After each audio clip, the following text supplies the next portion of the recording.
to start to deploy resources and systems to work on incident response. In addition, not necessarily replacing, but we can augment, we can enhance any national capabilities with regional activity.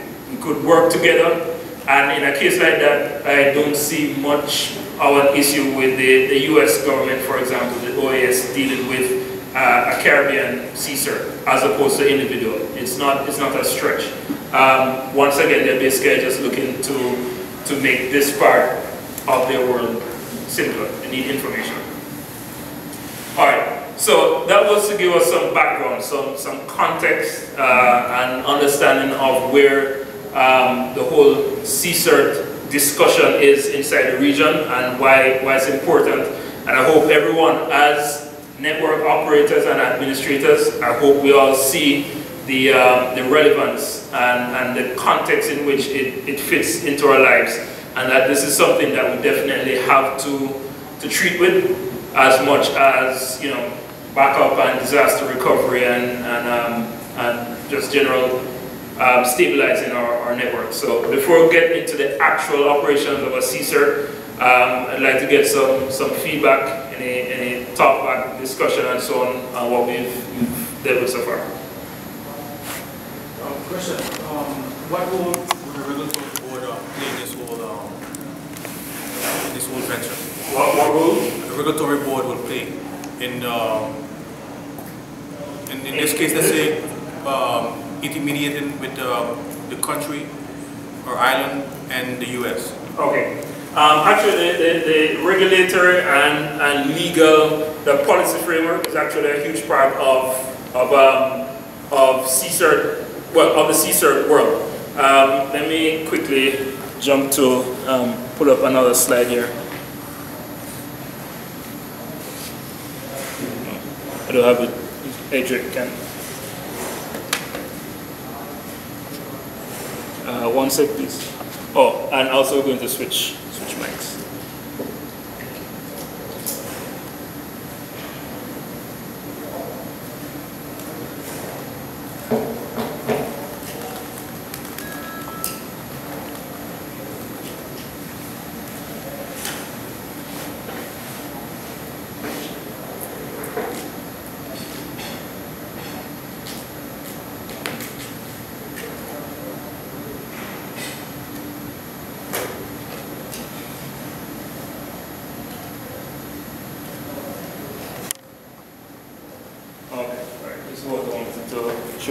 This is the a SIRT, or here we have that SIRT.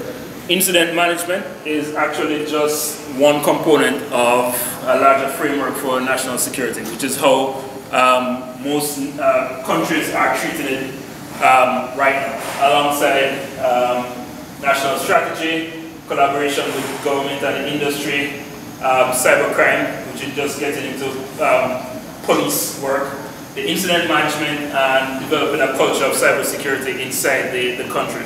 And when we talk about national strategy and government and industry and cybercrime, that's usually where you have policy, legal, regulators, all come in terms of determining what is, what's the most appropriate, what are the correct laws, who is to be given access to what information. For example, a simple thing as the disclosure of users or of traffic on the identity of users on a particular network. That's something that your regulatory and your legal people would have to speak about. Because if there is going to be any kind of collaboration between,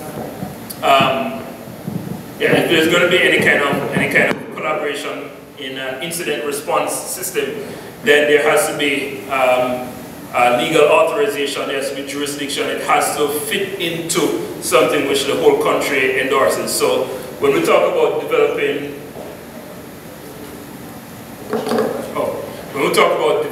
SIRTs, we're really focusing on the more technical incident response part of the spectrum.